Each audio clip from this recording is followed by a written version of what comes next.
ating manukan mga idol. Yan. Yan.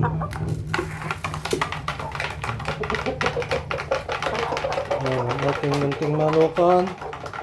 Yan, laki na sila. Lalakas kumain. Yan, oh. Tapos mayroong naglilimlim dito mga idol. Yung mga idol, oh. Mayroon na naglilimlim isa. Tapos dito mayroong itlog, apat. Yan. So, okay. Meron na agad. May sasabay na isang maglilimlim. May apat na itlog na. Yan mga idol, oh. Ang ating mga alaga. Tataba mga idol. At yung mga ibang itlog, atin ang naiulam. Dahil dumadami na sila. Minsan lang tayo magpapanlimlim sa kanila mga idol.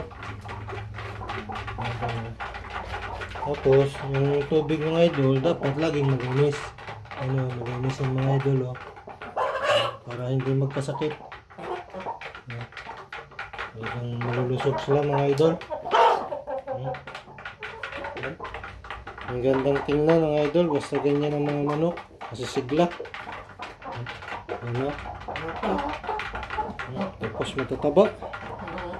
Ay, minsan ang pagkain ko dito, mga gulay mga idol, pero niluluto ko yung gulay na galing sa palengke na patapon na.